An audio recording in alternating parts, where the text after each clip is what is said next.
With the rise of direct-to-consumer brands, lots of you guys are probably getting bikes delivered straight to your house instead of going through the bike shop. They'll come in some form of disassembly, so let me show you how to put one together.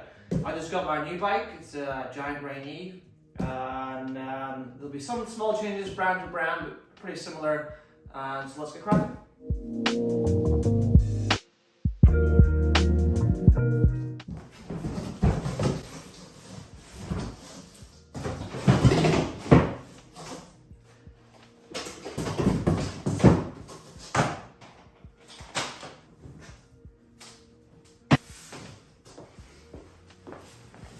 Now before filming, I actually took all the packaging off already.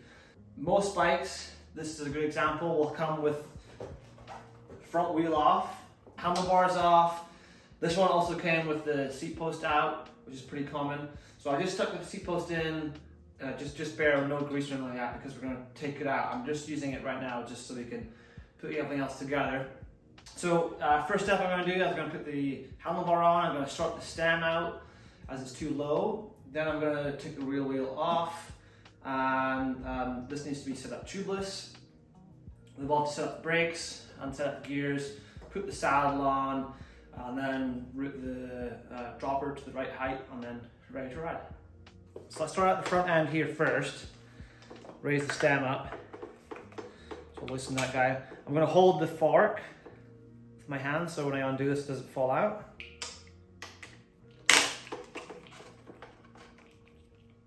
And this bolt is a flat, or like a tapered, or countersink, I guess is the right word.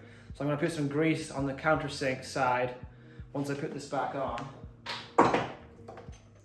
Spacers off, stem off. Now I'm not too sure yet how many spacers I want, so I'm just going to put 3 down and then stem back on, and then I'm also just going to tighten the stem bolt quick so that I can let go of it.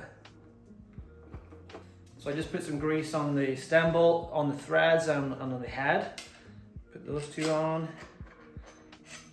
Now because this bolt here is tight, we're not going to be able to adjust it, but I can still take up most of the room. Now we can loosen this and tighten this until it feels snug. I do have a video of how to take your fork out to do headset service, so that video will give you some more insight here. So now the headset's fairly close to an adjustment. I don't really care at this point if the stem's facing the wrong way, because we're going to tighten this up once we put it on the ground. So now I'm going to take this face plate off, and then we can put the bars on.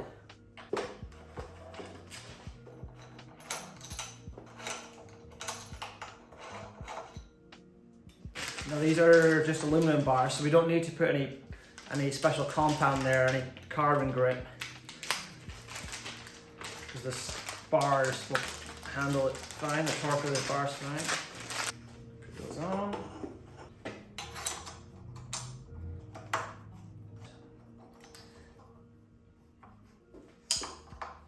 Okay, so the handlebars are on.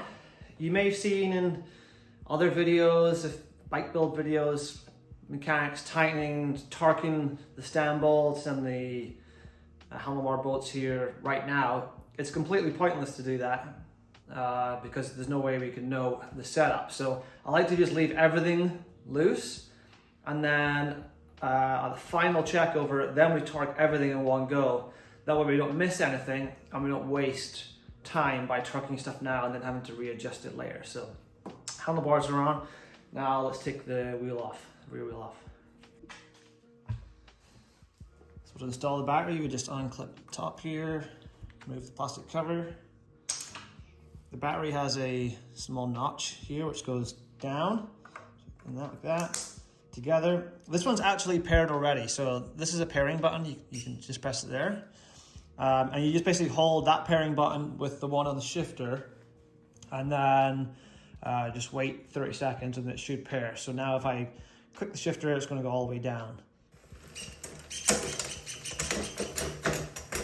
I'll just use the lock mechanism down here. Lock the derailleur. Now it's all loose, now I can take the wheel off. 6mm Allen key for this one.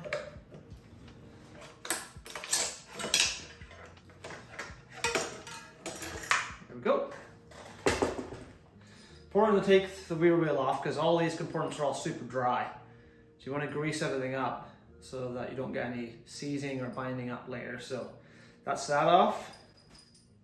I always recommend to take this derailleur off if you're using a SRAM derailleur. They say to not add any grease or Loctite to the threads, but these do back off quite a bit. So I ignore that, and I always just, whilst I have it here, apply some grease to the threads here. Don't over tighten this because it can break. Installed the wheel in the truing stand, not because it needs a true, but because I'm going to remove what's called the dark disc. And it has these little tabs in behind. You kind of have to get it out from the spokes. You can also take the cassette off, but if you don't have a cassette tool at home, this is the only way you're going to have to do this. And we're just going to break it. I'm just going to cut these tabs off here.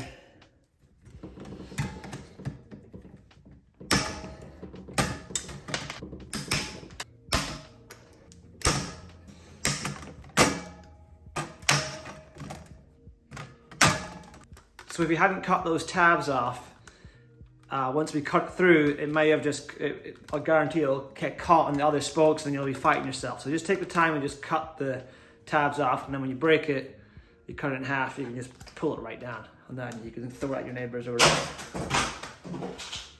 So the wheel is ready. I'm going to take the axle, apply some grease to it, and even if you just bought a bike from a store, it's probably worth taking the wheels off and just making sure they've kind of gone through these steps. Just pull the derailleur back, put the cassette in the middle of the two chains, and then lifted it up into place. You can release this. Now I like to set the brakes up first and then the gears, because then, as you can hear right now, the brakes rubbing, and that can kind of confuse your ear if you're having shifting problems. So I'll set the brakes up. I'll do this rear one first, and then I'll put the front fender on, do the front brake, then I can set up the gears. So it's a little bit tricky to film, but you can probably see there's a bigger gap on the inside and here than there is here. So the caliper's not aligned properly. I'm trying my best to get a really good angle of it, but can't quite get it. See if I can adjust this. In front of you though. Twist nose off a little bit.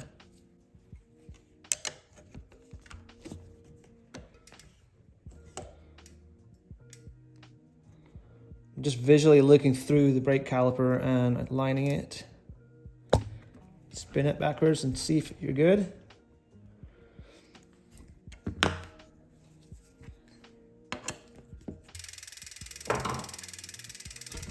Squeeze the brake.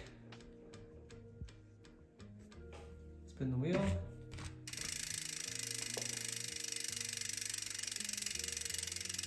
So there's no rubbing there now. Now it's time for the front wheel, so wrong Allen key. This one does have a pinch bolt here, 6mm pinch bolt, but it's probably not going to be loose or tight though. That wasn't so. Remove that. Then we're going to grease the axle threads on this thinner part and this thicker parts, but it's quite important to do that because it slides around in here. Let's stick this in.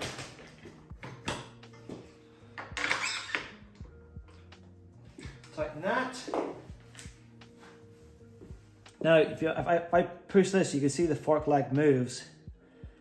So you just want to move that a few times. And if you don't grease it, it can bind, and the fork will naturally want to sit where it rests. And then I can tighten this pinch bolt. There we go, easy as that. So just set up the front brake. You can see there, it was quite bent this one. I had to re-bend it back. But that's a slightly better view for you. You can see the disc is right in the middle of the pads. And if I spin it, it's still a little bit bent, but Might take a ride or two just to heat up, but pretty good overall. Time for the gears now. First thing we're going to do is we're going to set the high limit, and then we're going to check the shifting, and then check the low limit, and then we should be all good. In fact, that's not true actually. We'll have to set the B limit with a special tool for that. So there's two screws down here. One's L, one's H. They're probably the opposite of what you think. This one here is the high one, which is closest to here, and then this one here is the low one, which is this one here, which is actually further away. So I can see here that they're both not, well, certainly the high's very off. So we're gonna have to adjust that one. So the high limit screw is this one, and this bolt should be touching this plate here, which it's not. I actually fit my Allen key underneath there, so I'm gonna take that. It's a 3mm and start adjusting that until it makes contact, which is there. I can just see the derailleur move. So it doesn't move there, it does move there, so I'm just going to go back. And the way we can test that is if we shift up, should be able to shift down super easy, which it does. If the limit screw was too tight, then you wouldn't be able to shift down. Okay, so I'm just going to go through the rest of the gears.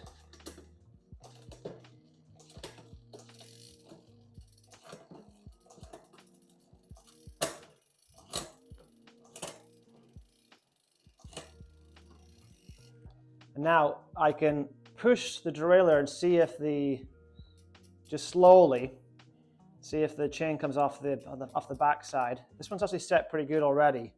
You won't do this really slowly, because if you're spinning the wheel really fast and it's not set correctly and the chain does go off, then you're in a whole world of trouble. So just go slow, put some pressure. I'm just pushing in on my thumb, just down on the cage here. And that seems to be set pretty good actually. So I'm just gonna leave that. If you can't get up into this highest gear, the high limit screw, or the low limit screw, sorry, which is this one here, is set too tight. You'll have to unscrew it. If it keeps going off the back of the cassette, then it's too loose, and then you'd have to tighten it. There's a sweet spot for it. You can use your ears as you tighten the screw. You can hear if a tone change where it's either grabbing other gears or falling off the back. Now this bike being Axis, it's a little bit different to set up if the actual shifting's off.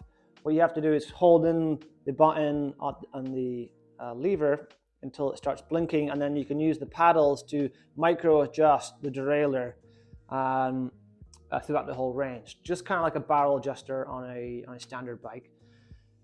If the chain isn't going up the cassette, or it's going from the hard to easy gears really fast, but it's not going from the easy to the hard gears, that would mean the cable's too tight. And if it's dropping down from the easiest gear to the hardest gear really easy, and it's not going back up the cassette to the easiest gears, then that would mean the cable is too loose. So you'd have to add some tension. And that's really the same idea with here, but it's just done electronically rather than with a cable and an adjuster. So that's the gear set now. We can take the bike off the stand, start dealing with the dropper post.